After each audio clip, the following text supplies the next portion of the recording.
पाकिस्तानला चारही बाजूनी घेरण्याचा भारताचा प्लॅन सुरू झालाय का? आणि या संपूर्ण खेळाचा मास्टरमाइंड आहेत भारताचे राष्ट्रीय सुरक्षा सल्लागार अजित डोवाल. एकीकडे पाकिस्तान भारताला धमक्या देत होता, तर दुसरीकडे रशिया, तालिबान आणि भारत यांच्यात पडद्यामागे अशी समीकरणं तयार होत होती, ज्यामुळे इस्लामाबादमध्ये अक्षरशः खळबळ उडाली आहे. आज आपण समजून घेणार आहोत की अचानक तालिबान भारताच्या जवळ काय येत आहे, पाकिस्तानची झोप का उडाली आहे आणि अजित डोवालांचा नेमका मास्टर प्लॅन काय आहे. नमस्कार, मी किशोरी खांडेकर आणि तुम्ही पाहताय अनफिल्टर्ड महाराष्ट्र. दक्षिण आशियामध्ये गेल्या काही वर्षात एक मोठा भूराजकीय बदल शांतपणे घडत आहे. अफगाणिस्तान अमेरिकेच्या सैन्याने माघार घेतल्यानंतर संपूर्ण जगाला वाटलं होतं की आता तालिबान पूर्णपणे पाकिस्तान आणि चीनच्या प्रभावाखाली जाईल. पाकिस्ताननेही स्वतःला अफगाणिस्तानचं सर्वात मोठं चित्र समजायला सुरुवात केली होती, कारण अनेक दशकं पाकिस्तानच्या ISISने तालिबानला मदत केली होती, प्रशिक्षण दिलं होतं, आर्थिक मदत दिली होती आणि जगभरात तालिबानचा राजकीय आधार देण्याचं काम केलं होतं. पण इतिहासात अनेकदा असं घडलं की ज्या शक्तीला आपण तयार करतो तीच एक दिवस आपल्यासाठी सर्वात मोठा धोका बनते. आणि आज पाकिस्तानसाठी तालिबान तसाच धोका बनत चाललाय. अफगाणिस्तानात तालिबान सतत आल्यानंतर पाकिस्तानला वाटलं होतं की आता भारताचा प्रभाव पूर्णपणे संपल. पण इथेच अजित डोवाल यांनी एक असा खेळ सुरू केला ज्यांचा अंदाज पाकिस्तानला खूप उशिरा झाला. भारताने अधिकृतपणे तालिबान सरकारला मान्यता दिली नाही, पण त्याच वेळी भारताने तालिबानशी संवादाचे दरवाजे बंदही केले नाहीत. भारताने शांतपणे अफगाणिस्तानमध्ये मानवी मदत पाठवायला सुरुवात केली, गहू पाठवायला, औषधं पाठवली, विकास प्रकल्पांवर चर्चा सुरू केली आणि त्याच वेळी सुरक्षा पातळीवरही संपर्क वाढवला. अनेक आंतरराष्ट्रीय विश्लेषकांचं म्हणणं आहे की भारताची ही रणनीती साधी नव्हती. भारताला माहीत होतं की पाकिस्तान आणि तालिबान यांचं नातं कायम टिकणार नाही, कारण तालिबान हा पूर्णपणे अफगाण राष्ट्रवादावर चालणारा गट आहे आणि पाकिस्तानला नेहमीच अफगाणिस्तानवर नियंत्रण ठेवायचं होतं. इथे संघर्षाची बीज पेरली गेली. तालिबान सत्तेत आल्यानंतर सर्वात मोठा मुद्दा बनला तो म्हणजे TTP, म्हणजेच तरहीब-ए-तालिबान पाकिस्तान. हा गट पाकिस्तान विरोधात लढतो, पाकिस्तानच्या सैन्यांवर हल्ला करतो आणि पाकिस्तानमध्ये इस्लामी अमिरात निर्माण करण्याचं स्वप्न पाहतो. पाकिस्तानने वारंवार तालिबानला सांगितलं की TTPवर कारवाई करा, पण तालिबानने स्पष्ट शब्दात पाकिस्तानचा ऐकायला नकार दिला. उलट अनेक वेळा तालिबानने पाकिस्तानला सुनावलं की अफगाणिस्तानवर दबाव टाकू नका. यानंतर पाकिस्तानने अफगाणिस्तानातील काही भागांवर हवाई हल्ले केले. सीमेलगत चकमकी सुरू झाल्या, अनेक सैनिक मारले गेले. दोन्ही देशांनी एकमेकांवर गंभीर आरोप केले. काही आंतरराष्ट्रीय माध्यमांनी तर या संघर्षाला ओपन वॉर असंही म्हटलं. याच काळात अजित डोवाल शांतपणे वेगळाच खेळ खेळत होता. भारताने अफगाणिस्तानमध्ये पुन्हा आपला प्रभाव वाढवण्याचा प्रयत्न सुरू केला. भारताला माहीत होतं की पाकिस्तान आणि तालिबान यांच्यातील वाढता संघर्ष भारतासाठी मोठी रणनीतिक संधी ठरू शकते, कारण जर पाकिस्तानला पश्चिम सीमेलाही तणाव सहन करावा लागला तर भारताविरोधात त्याची क्षमता कमी होईल. आता प्रश्न असा आहे की या सगळ्यात रशियाची एंट्री कशी झाली. रशिया गेल्या काही वर्षापासून अफगाणिस्तानाबाबत आपली भूमिका बदलत होता. पूर्वी तालिबानला दहशतवादी संघटना मारणाऱ्या रशियाने आता तालिबानसोबत खुल्या पद्धतीने संवाद सुरू केला. रशियाने स्पष्ट सांगितलं की अफगाणिस्तानच्या स्थैर्यासाठी तालिबानसोबत काम करणं आवश्यक आहे. रशियाचे वरिष्ठ सुरक्षा अधिकारी सर्गेई शोइगू यांनी तर थेट जाहीर केलं की रशिया तालिबानसोबत फुल पार्टनरशिप तयार करत आहे. आणि इथूनच पाकिस्तानची खरी चिंता सुरू झाली, कारण रशिया, भारत आणि तालिबान जर एका मंचावर आले तर पाकिस्तानचं संपूर्ण रणनीतिक गणित बिघडू शकतं. पाकिस्तान अनेक वर्षापासून चीनवर अवलंबून आहे, पण आता अफगाणिस्तानात रशियाचाही प्रभाव वाढत आहे. भारत मध्य आशियात आपला प्रभाव वाढवत आहे आणि तालिबान पाकिस्तानवर नाराज आहे. म्हणजे पाकिस्तान हळूहळू एकटा पडण्याची शक्यता निर्माण झाली. अनेक भारतीय विश्लेषकांचं म्हणणं आहे की अजित डोवाल यांची रणनीती शत्रूच्या शत्रूसोबत व्यावहारिक संबंध अशी आहे. भारताला तालिबानावर पूर्ण विश्वास नाही, पण भारताला एवढं नक्की माहीत आहे की पाकिस्तानचा प्रभाव कमी करणं हे भारतासाठी फायदेशीर ठरू शकतं. अजित डोवाल यांचं नाव घेतलं की भारताच्या गुप्त रणनीती, सर्जिकल स्ट्राईक, दहशतवादाविरोधात कारवाया आणि पाकिस्तान विरोधी धोरणांची चर्चा सुरू होते. डोवाल हे फक्त अधिकारी नाही, तर भारताच्या सुरक्षा विचारसरणीचं केंद्र मानले जातात. अनेक वर्ष त्यांनी गुप्तचर यंत्रणांमध्ये काम केलं.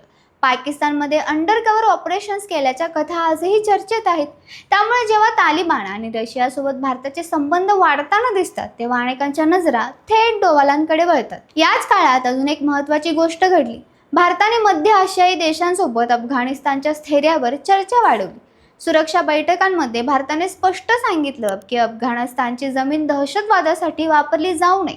भारताने तालिबानला थेट संदेश दिला की भारताशी शत्रुत्व ठेवलं तर अफगाणिस्तानचं नुकसान होईल, पण सहकार्य ठेवलं तर विकासाच्या संधी निर्माण होऊ शकतात. दुसरीकडे पाकिस्तानमध्ये परिस्थिती दिवसेंदिवस बिघडत चालली आहे. बलुचिस्तानमध्ये हल्ले वाढत आहेत, TTPचे हल्ले वाढत आहेत, सीमावर्ती भागात अस्थिरता वाढली आहे. काही अहवालांनुसार 2026 मध्ये पाकिस्तान जगातील सर्वात जास्त दहशतवादग्रस्त देशांपैकी एक बनला आहे. यामुळे पाकिस्तान समोर आता दोन मोठे संकट उभी आहेत, एक भारत आणि दुसरं अफगाणिस्तान, आणि हेच पाकिस्तानसाठी सर्वात मोठं रणनीतिक दुःस्वप्न मानलं जात आहे.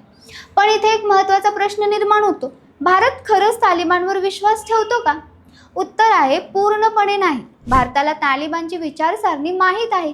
भारताला माहीत आहे की अफगाणिस्तान अजूनही अस्थिर आहे. अनेकदा कट्टरवादी गट तिथे सक्रिय आहेत. त्यामुळे भारत खूप सावधपणे पावलं टाकत आहे. भारताने अजून तालिबान सरकारला अधिकृत मान्यता दिलेली नाही, पण त्याच वेळी भारताने दार बंदही केलेले नाहीत. कारण भूराजकारणात कायमस्वरूपी मित्र किंवा शत्रू नसतात, कायमस्वरूपी असतात ते फक्त हितसंबंध.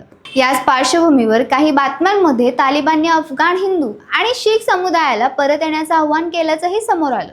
हे भारतासाठी एक मोठं प्रतिकात्मक पाऊल मानलं जात आहे. कारण तालिबानपूर्वी हिंदू आणि शीख समुदायाविरोधातील कारवायांमुळे टीकेचं लक्ष ठरला होता. आता मात्र तालिबान स्वतःची प्रतिमा बदलण्याचा प्रयत्न करत असल्याचं दिसत आहे. पण अनेक तज्ज्ञ याबाबत सावध राहण्याचा सल्ला देतात. कारण तालिबानची जुनी विचारसरणी पूर्णपणे बदलली आहे असं अजून म्हणता येत नाही. महिलांवरील निर्बंध, मानवाविरोधकांचे प्रश्न आणि धार्मिक स्वातंत्र्य यावर अजूनही जगभरातून तालिबानवर टीका होते. मात्र भारतासाठी हा विषय भावनिक नसून पूर्णपणे रणनीतिक आहे.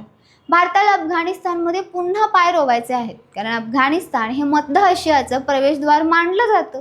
ऊर्जा, व्यापार, सुरक्षा आणि चीन पाकिस्तान विरोधी संतुलन या सर्व गोष्टींसाठी अफगाणिस्तान महत्त्वाचं आहे. आता प्रश्न असा आहे की पुढे काय होऊ शकतं? जर रशिया तालिबान संबंध आणखी मजबूत झाले आणि भारतानेही तालिबानसोबत पाकिस्तानवर प्रचंड दबाव निर्माण होऊ व्यावहारिक सहकार्य वाढवलं तर पाकिस्तानला पश्चिम सीमेलाही मोठे सैन्य ठेवावे लागेल. TTPचा धोका वाढेल आणि भारताविरोधात पूर्ण ताकद वापरणं पाकिस्तानसाठी कठीण होईल. दुसरीकडे चीनही हे सगळं बारकाईने पाहतोय. कारण चीनने अफगाणिस्तानमध्ये मोठ्या गुंतवणुकीची योजना आखली आहे. चीनला भीती आहे की अफगाणिस्तान अस्थिर राहिला तर त्याचा परिणाम चीनच्या प्रकल्पांवर होईल. त्यामुळे चीन, रशिया, भारत, पाकिस्तान आणि तालिबान यांच्यात एक मोठा भूराजकीय खेळ सुरू झाला आहे. आणि या संपूर्ण खेळात अजित डोवाल यांची भूमिका अत्यंत महत्त्वाची मानली जात आहे. कारण डोवाल हे फक्त संरक्षण विषयक अधिकारी नाहीत, तर ते भारताच्या दीर्घकालीन रणनीतीचे शिल्पकार मानले जातात. भारत आता फक्त सीमा सांभाळणारा देश राहिलेला नाही, तर तो भूराजकारणात सक्रियपणे खेळणारा देश बनत आहे. आज जगात जे देश फक्त युद्ध लढतात ते जिंकत नाहीत, जर जे देश रणनीती आखतात ते जिंकतात. आणि सध्या दक्षिण आशियामध्ये भारत नेमकं तेच करताना दिसतो. पाकिस्तान अनेक दशक अफगाणिस्तानला स्वतःच्या प्रभावाखाली ठेवण्याचा प्रयत्न करत होता, पण आता परिस्थिती उलटताना दिसते. तालिबान पाकिस्तानवर नाराज आहे, रशिया तालिबानच्या जवळ जातोय, भारत शांतपणे संबंध वाढवतोय आणि पाकिस्तानच्या दहशतवाद वाढतोय. यामुळेच अनेक विश्लेषक म्हणत आहेत की इस्लामाबादसाठी हा स्ट्रॅटेजिक नाईटमेअर बनत चाललाय. मात्र या सगळ्यात एक महत्त्वाची गोष्ट लक्षात ठेवणं खूप महत्त्वाचं आहे. आंतरराष्ट्रीय राजकारणात काहीच कायमस्वरूपी नसतं. आजचे मित्र उद्याचे शत्रू होऊ शकतात आणि आजचे शत्रू उद्या एकत्र येऊ शकतात. त्यामुळे भारतासाठी हा मार्ग पूर्णपणे सुरक्षित नाही. तालिबानसोबत संबंध वाढवताना भारताला खूप सावध राहावं लागेल. कारण अफगाणिस्तान अजूनही जगातील सर्वात अस्थिर प्रदेशांपैकी एक आहे. पण एक गोष्ट मात्र स्पष्ट दिसते, दक्षिण आशियात एक नवीन शक्ती संतुलन तयार होत आहे आणि या बदलाच्या केंद्रस्थानी आहेत अजित डोवाल. तर मित्रांनो, तुम्हाला काय वाटतं? भारताची ही रणनीती योग्य आहे का? तालिबानसोबत व्यावहारिक संबंध ठेवणं भारतासाठी फायदेशीर ठरेल का? की भविष्यात हेच भारतासाठी नवीन संकट निर्माण करू शकतं? तुमचं मत कमेंटमध्ये नक्की सांगा आणि अशा सखोल भूराजकीय विश्लेषणांसाठी चॅनलला सबस्क्राईब करायला विसरू नका. धन्यवाद.